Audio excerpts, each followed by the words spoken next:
ಸ್ನೇಹಿತರೆ, ಎಲ್ರಿಗೂ ನಮಸ್ಕಾರ. ನಮ್ಮ ಭಾರತದಲ್ಲಿ ಕೆಲವೊಂದು ವಿಷಯಗಳು ಬದಲಾಗಬೇಕು ಅಂತಂದ್ರೆ ಆ ವಿಷಯಗಳ ಬಗ್ಗೆ ನಮ್ಗಿರ್ತಕ್ಕಂಥ ಅಂದ್ರೆ ನಮ್ಮಂಥ ಸಾಮಾನ್ಯ ಜನರಿಗೆ ಇರ್ತಕ್ಕಂತಹ ದೃಷ್ಟಿಕೋನ, ಮನಸ್ಥಿತಿ ಬದಲಾಗಬೇಕು. ಅಂದರೆ ನಾವು ಆ ವಿಷಯವನ್ನು ಯಾವ ರೀತಿ ಅಂದರೆ ಎಷ್ಟರ ಮಟ್ಟಿಗೆ ಅದಕ್ಕೆ ನಾವು ಇಂಪಾರ್ಟೆನ್ಸ್ ಕೊಡಬೇಕು, ಮತ್ತು ಅದು ನಮಗೇನಾದರೂ ನಮ್ಮ ಜೀವನದಲ್ಲಿ ಏನಾದರೂ ಮುಖ್ಯ ಆಗುತ್ತಾ, ಅದರಿಂದ ನಮಗೇನಾದರೂ ಉಪಯೋಗ ಇದೆಯಾ, ಈ ರೀತಿ ಯೋಚನೆ ಮಾಡೋದನ್ನು ನಾವು ಕಲಿಬೇಕು. ಅಂದರೆ ಯಾವ ಯಾವ ವಿಷಯಗಳ ಬಗ್ಗೆ ಹೇಳ್ತಾ ಇದ್ದೀರಿ ಅಂತ ನೀವು ನನ್ನ ಹತ್ರ ಕೇಳೋದೇ ಆದರೆ ಸಾಕಷ್ಟು ವಿಷಯಗಳನ್ನು ನಾವು ಹೇಳ್ತಾ ಹೋಗ್ಬೋದು. ಅದರಲ್ಲಿ ಒಂದು ಮುಖ್ಯವಾದಂಥ ಒಂದು ವಿಷಯ ಅಂದರೆ ನಮ್ಮ ಭಾರತದಲ್ಲಿ ನೀವು ಗಮನಿಸಿದ್ರೆ ಯುವಕರಾಗಿರ್ಬೋದು, ಯುವತಿಯರಾಗಿರ್ಬೋದು, ಅವರು ಓದುವಂಥ ವಯಸ್ಸಿನಲ್ಲಿ ಅಥವಾ ಅವರು ಶಾಲೆಯ ದಿನಗಳಲ್ಲಿ ಅಥವಾ ಕಾಲೇಜು ದಿನಗಳಲ್ಲಿ ಅವ್ರನ್ನ ಅಂದರೆ ಒಬ್ಬೊಬ್ಬರಿಗೆ ಫ್ಯಾನ್ ಆಗಿರ್ತಾರೆ, ಅಭಿಮಾನಿಯಾಗಿರ್ತಾರೆ. ಅಂದರೆ ಕೆಲವರು ಡಾಕ್ಟರ್ APJ ಅಬ್ದುಲ್ ಕಲಾಂ ಅವ್ರಿಗೆ ಅಭಿಮಾನಿಯಾಗಿರ್ತಾರೆ. ಅಂದರೆ ಅವ್ರನ್ನ ಇನ್ಸ್ಪಿರೇಷನ್ ಲೀಡರ್ ಆಗಿ ತೊಗೊಂಡಿರ್ತಾರೆ. ನಾನು APJ ಅಬ್ದುಲ್ ಕಲಾಂ ಅವ್ರ ಥರ ಸೈನ್ಸ್ನಲ್ಲಿ ತುಂಬ ಆಸಕ್ತಿ ಇದೆ, ಸೊ ನನಗೆ ರಾಕೆಟ್ ಸೈನ್ಸ್ನಲ್ಲಿ ತುಂಬಾ ಆಸಕ್ತಿ ಇರೋದ್ರಿಂದ ನಾನು ಅದರಲ್ಲಿ ಏನಾದರೂ ಸಾಧಿಸಬೇಕು ಅಂತ ಅನ್ಕೋತೀನಿ ಅಂತ ಅಂದ್ಕೊಂಡಿರ್ತಾರೆ. ಮತ್ತು ಕೆಲವರು ಲಿಟ್ರೇಚರಲ್ಲಿ ಆಸಕ್ತಿ ಇಟ್ಕೊಂಡು ಅಂದರೆ ನಮ್ಮ ರಾಷ್ಟ್ರಕವಿ ಕುವೆಂಪು ಅವ್ರನ್ನ ಅಂದರೆ ಇನ್ಸ್ಪಿರೇಷನ್ ಆಗಿ ತಗೊಂಡು ಅಂದರೆ ಕನ್ನಡ ಸಾಹಿತ್ಯದಲ್ಲಿ ಏನಾದರೂ ಸಾಧಿಸಬೇಕು ಅಂತ ಅವರು ತೀರ್ಮಾನ ಮಾಡಿರ್ತಾರೆ. ಅದರಲ್ಲಿ ಏನಾದರೂ ಸಾಧಿಸಬೇಕು ಅಂತ ಅವರು ಮುನ್ನುಗ್ತಾ ಇರ್ತಾರೆ. ಸೊ ಹೀಗೆ ಈ ರೀತಿಯಾದಂಥ ಇನ್ಸ್ಪಿರೇಷನ್ ಲೀಡರ್ಸನ್ನು ಅಂದರೆ ಈ ರೀತಿಯಾಗಿ ಇನ್ಸ್ಪೈರ್ ಆಗೋದು ನಾರ್ಮಲ್ಲು. ಅಂದರೆ ಈ ರೀತಿಯಾಗಿ ಇನ್ಸ್ಪೈರ್ ಆಗೋದು ಅವರ ಜೀವನಕ್ಕೆ ತುಂಬ ಮುಖ್ಯ ಆಗುತ್ತೆ, ತುಂಬ ಉಪಯೋಗ ಆಗುತ್ತೆ, ಇದು ಸರಿ. ಆದರೆ ಇಲ್ಲಿ ನಮ್ಮ ಅಂದರೆ ಸಾಕಷ್ಟು ಜನ ಯುವಕರು, ಯುವತಿಯರು ಒಂದು ಮಾಯಾಲೋಕದ ಟ್ರ್ಯಾಪಿಗೆ ಬೀಳ್ತಾ ಇದ್ದಾರೆ. ಅಂದರೆ ಇದು ಆಗಿನ ಕಾಲಘಟ್ಟದಿಂದ ಈಗಿನ ಕಾಲದವರೆಗೂ ಇದು ಹಾಗೇ ನಡ್ಕೊಂಡ್ಬಂದಿದೆ. ಇದು ಬದಲಾಗಬೇಕು.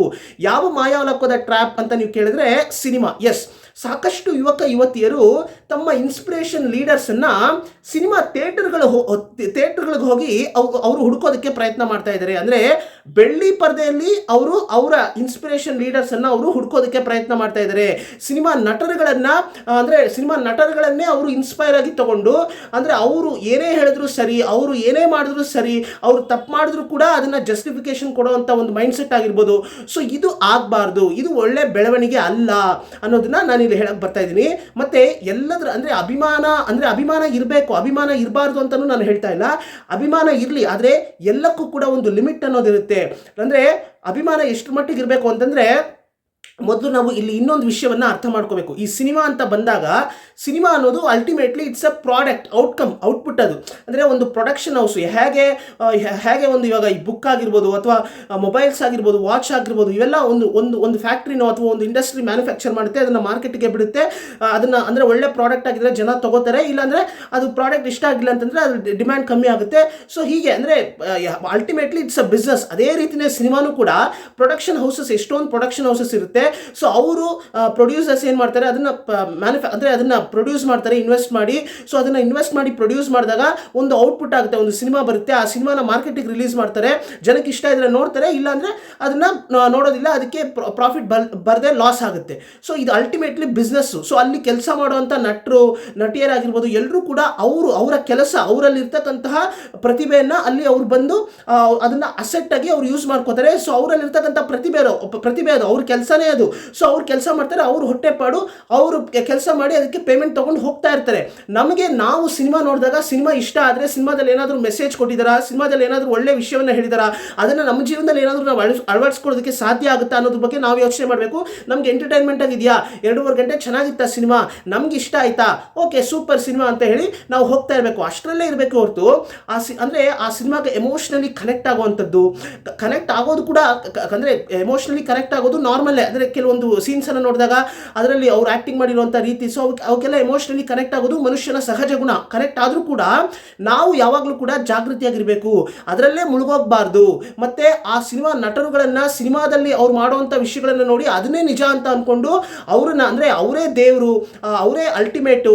ಸೊ ಹೀಗೆಲ್ಲ ಈ ರೀತಿಯಾದಂಥ ಮೈಂಡ್ ಸೆಟ್ಟು ಬೇಡ.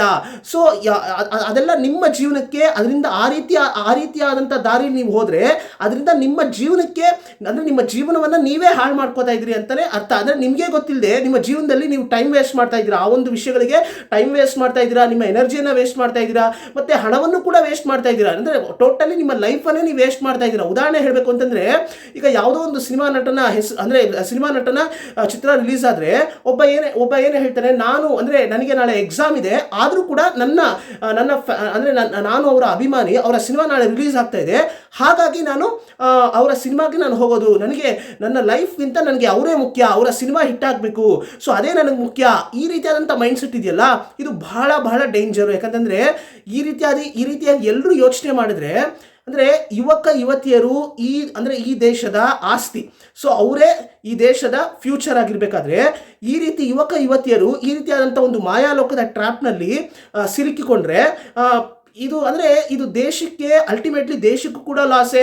ಅವರ ಯಾರ್ಯಾರ ಈ ರೀತಿಯಾದಂಥ ಮೈಂಡ್ ಸೆಟ್ಟಲ್ಲಿ ಇದ್ದಾರೆ, ಯಾರ್ಯಾರ ಈ ರೀತಿ ಎಲ್ಲ ಫಾಲೋ ಮಾಡ್ತಾ ಇದ್ದಾರೋ, ಸೊ ಅವ್ರಿಗೂ ಕೂಡ ಅವರ ಜೀವನವನ್ನು ಅವರೇ ನಾಶ ಮಾಡ್ಕೋತಾ ಇದ್ದಾರೆ ಅನ್ನೋದು ಅವ್ರಿಗೆ ಗೊತ್ತಿರಲ್ಲ, ಪಾಪ ಅನಿಸುತ್ತೆ. ಯಾಕಂತಂದರೆ ಸೊ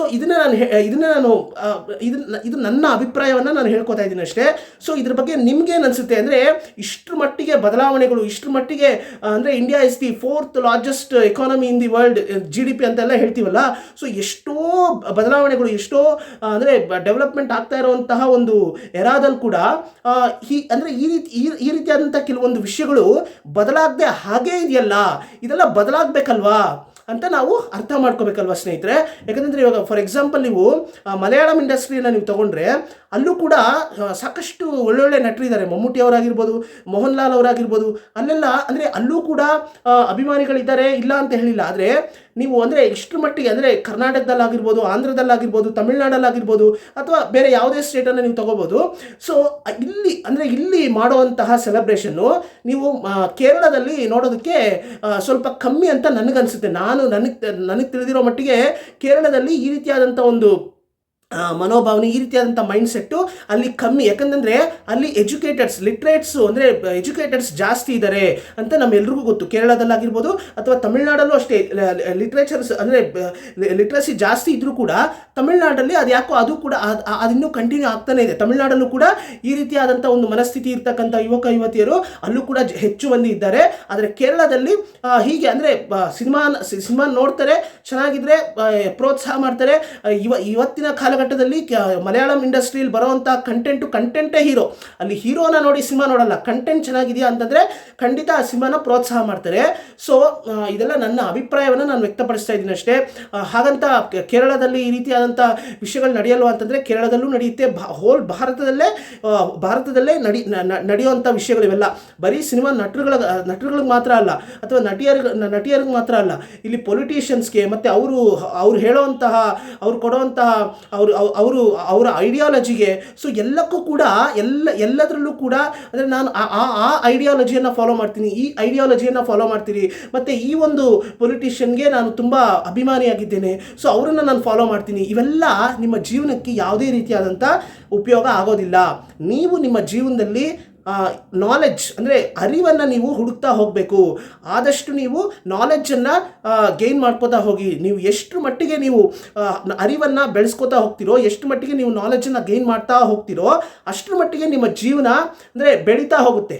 ನಮ್ಮ ಜೀವನ ಯಾವತ್ತೂ ಕೂಡ ನಮ್ಮ ಬೇಸಿಕ್ ಇರೋವಂಥದ್ದೇ ನಮಗೆ ಅಂದರೆ ನಮ್ಮಂಥ middle class peoples we are the main pillars of the Indian economy. ನಮಗೆಲ್ರಿಗೂ ಗೊತ್ತೇ ಇದೆ ಇದು. ನಾವು ಹೋಗಿ ಅಲ್ಲಿ ಪರ್ಚೇಸ್ ಮಾಡಿದ್ರೇ ಅಂದರೆ ದೊಡ್ಡ ಇನ್ಫ್ಲೂಯೆನ್ಸ್ ಅಂದರೆ ದೊಡ್ಡ ಬಿಸ್ನೆಸ್ಮೆನ್ಸ್ ಆಗಿರ್ಬೋದು, ಅಥವಾ ಸಿನಿಮಾ ನಟರುಗಳಾಗಿರ್ಬೋದು, ಯಾರೇ ಆಗಲಿ ಎಲ್ಲರೂ ಕೂಡ ಬದುಕ್ತಾ ಇರೋವಂಥದ್ದು ನಮ್ಮ ಕಷ್ಟಪಟ್ಟು ನಾವು ದುಡಿಯೋವಂಥ ಹಣವನ್ನು ಅಲ್ಲಿ ಹೋಗಿ ಒಂದು ಸಿನಿಮಾ ನೋಡ್ಬೋದು, ಅಥವಾ ಯಾವುದೋ ಒಂದು ಪೊಲಿಟಿಷಿಯನ್ ಅವರು ಮಾತಾಡೋವಂಥ ವಿಷಯವನ್ನು ನಾವು ಕೇಳೋದಕ್ಕೆ ಹೋಗಿ ಟೈಮ್ ಕೊಡೋವಂಥದ್ದಾಗಿರ್ಬೋದು, ಅಥವಾ ಯಾವುದೋ ಒಂದು ಬಿಸ್ನೆಸ್ಮ್ಯಾನು ಪ್ರೊಡ್ಯೂಸ್ ಮಾಡುವಂತಹ ಪ್ರಾಡಕ್ಟ್ಸನ್ನ ಪರ್ಚೇಸ್ ಮಾಡುವಂಥದ್ದಾಗಿರ್ಬೋದು. ಇವೆಲ್ಲವೂ ಕೂಡ ನಾವು ಕಷ್ಟಪಟ್ಟು ಬೆವರು ಸುರಿಸಿ ಸಂಪಾದನೆ ಮಾಡುವಂಥ ಹಣ ಆಗಿರ್ಬೋದು, ನಮ್ಮ ಟೈಮ್ ಆಗಿರ್ಬೋದು, ನಮ್ಮ ಎನರ್ಜಿ ಆಗಿರ್ಬೋದು. ಇದನ್ನು ನಾವು ಯಾವತ್ತೂ ಕೂಡ ನೋಡಿಕೊಂಡು ಯಾವುದಕ್ಕೆ ನಾವು ಇದನ್ನು ಖರ್ಚು ಮಾಡಬೇಕು, ಇದಕ್ಕೆ ಖರ್ಚು ಮಾಡಿದ್ರೆ ಇದರಿಂದ ನನಗೇನಾದರೂ ಉಪಯೋಗ ಇದೆಯಾ, ಹೀಗೆ ನಾವು ಯೋಚನೆ ಮಾಡೋದಕ್ಕೆ ಶುರು ಮಾಡಬೇಕು.